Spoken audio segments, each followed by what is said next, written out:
Hey guys, thank you for watching the Slat Rock channel. If you're new here, don't forget to subscribe and hit that bell icon to get notified every time we post a new video. And if you've already done so, just make sure that it's still active. Here is your news for July 11, 2019. We're kicking off with Monday Night Raw news, and it's good news for the second straight week in a row for the company's viewing figures. With an average 2.35 million homes tuning in to watch the 3-hour show, this was considered good by the WWE's current-day standards, and great when you consider that the Red brand was going up against the Home Run Derby. Despite being down 6% from last week's show, last year's Raw on the Home Run Derby was down a much greater 9%, showing improvements in the company. The key to these numbers was that this week's show saw a very small drop in viewers throughout the show, and it seems many fans are getting hooked by Monday Night Raw in the Paul Heyman era. The first hour of Raw kicked off with 2.38 million viewers, though this dropped to 2.35 million by hour 2, culminating in hour 3 with 2.32 million, still an impressive number after months of much lower viewing figures. This means that there was just a 2.6% drop in viewers from hour 1 to hour 3, with the show gaining many female viewers during the show, including a 7.7% rise in females aged 18 to 49, a figure unheard of for modern-day Raw.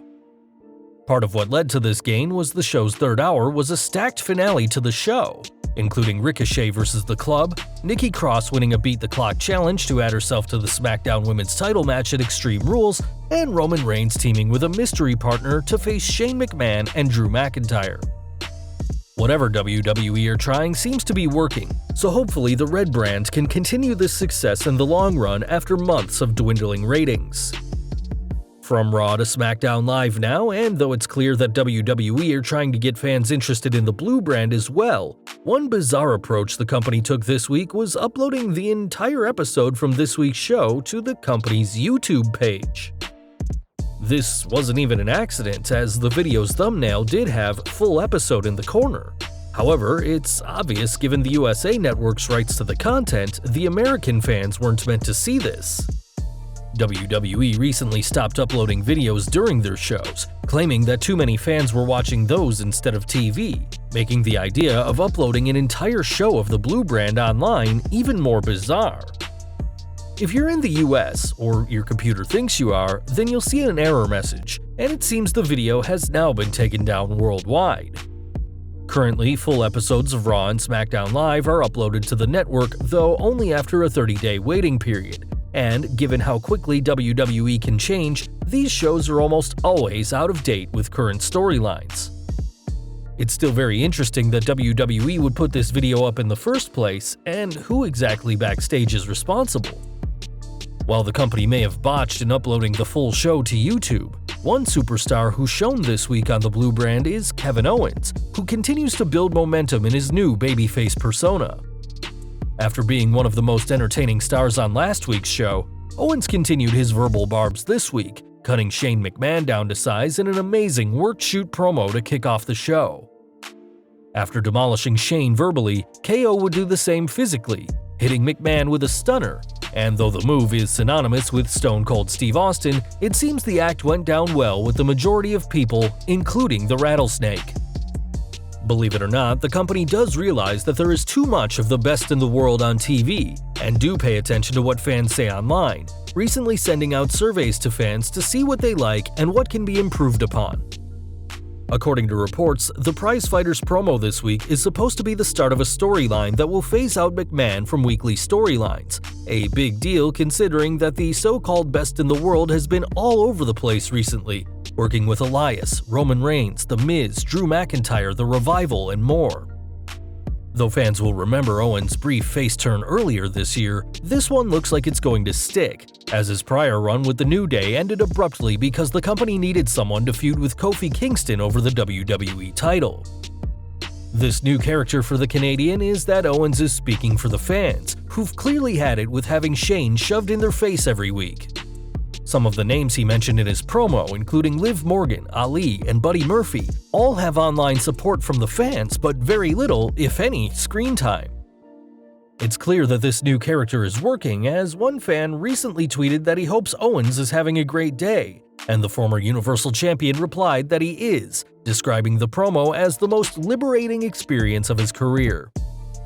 We'll have to wait and see what happens next for the prizefighter, but it seems that a feud between Owens and McMahon could be in the works, as it looks like the Canadian will be the one to finally shut the best in the world up for good. Award season may last from November to February, but that hasn't stopped WWE from getting in on the action, with their very own award at the recent ESPN ESPYs. The award for Best WWE Moment did guarantee the company a win at the show, though it was between 4 huge moments from the company over the past year. Though the second the nominations were announced, the majority of people knew who was winning.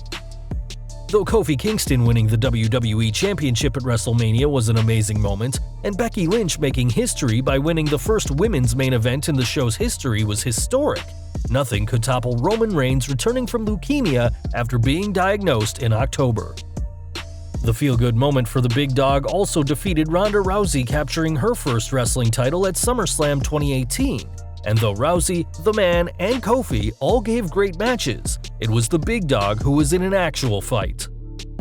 Winning an ESPY is just the latest accolade in Reigns' career, which already includes the WWE Grand Slam, a Royal Rumble win, and the Universal title, and has helped put a bookend on what has been one of the most amazing returns in all of wrestling history. Carrying on with ESPN, and after the success of WWE's Women's Revolution, culminating with the first ever women's main event in WrestleMania history, the publication made history by having Becky Lynch be the first ever WWE superstar, regardless of sex, on the cover. Though this is a huge honor which no other WWE superstar can lay claim to, the man wasn't exactly at a loss for words, and after being congratulated by many people online, took the time to issue a challenge. After being congratulated by Stephanie McMahon for the history-making moment, Lynch responded by saying thanks, but also said that the two should fight sometime. A rumored match between the two for SummerSlam has been making the rounds recently, so we're not quite sure if this is some great foreshadowing by the man, or if she's just picking a fight with the boss. Lynch, who has become one of WWE's hottest commodities over the past year, appears alongside Glow actor Alison Brie on the cover. And WWE recently continued their mission for female empowerment by announcing a new WWE Studios series this week titled Fight Like a Girl. The show, which will be made with content from the mobile platform Queebly, will see several female superstars paired with young women struggling with personal issues that are holding them back. The superstars will draw on their own lives in and out of the ring to help improve the situation for those they meet, and each episode will contain a quote, "stunning transformation," according to a statement by the company. Both Stephanie McMahon and new WWE Studios head Susan Levinson are among those with a producer credit on the show, and though we don't know when Fight Like a Girl will premiere, we do know it'll be filmed at the WWE's Performance Center in Orlando. Back on Raw now, and though Bobby Lashley dominated Rey Mysterio on this week's show and will hope to do the same in his last man standing match against Braun Strowman at Extreme Rules, it's clear that not everyone is a fan. One fan, Eric from Elkhorn, Wisconsin, even took to Twitter to explain his displeasure with the Destroyer, tweeting for Bray Wyatt to make his presence known as soon as possible. Eric may have gotten what he wished for, as after Lashley responded by calling out the Eater of Worlds, Wyatt responded with some binary. For those of you not cool enough to understand the code, the Firefly Funhouse leader said, "I am in your home, Bobby," a terrifying thought in its own right. Lashley himself clearly didn't understand what he said, responding with a confused Vincent Vega gif from Pulp Fiction, as it seems the two superstars may be facing off in the future. For months, fans have speculated on who Wyatt will face first since returning as the Funhouse leader in April, and it seems we may have finally found our answer. AEW news now, and it looks like Joey Janela and Enzo Amore's Twitter feud has gotten real, as the two engaged in an alleged fistfight at a Blink-182 concert. Janela, who not long ago said that Amore had made a joke out of pro wrestling, claimed that he saw Amore at the concert and went to shake his hand, only to be rebuffed. In response, Amore has said that Janela ran backwards when confronted by the Certified G, describing the AEW star as soft AF online.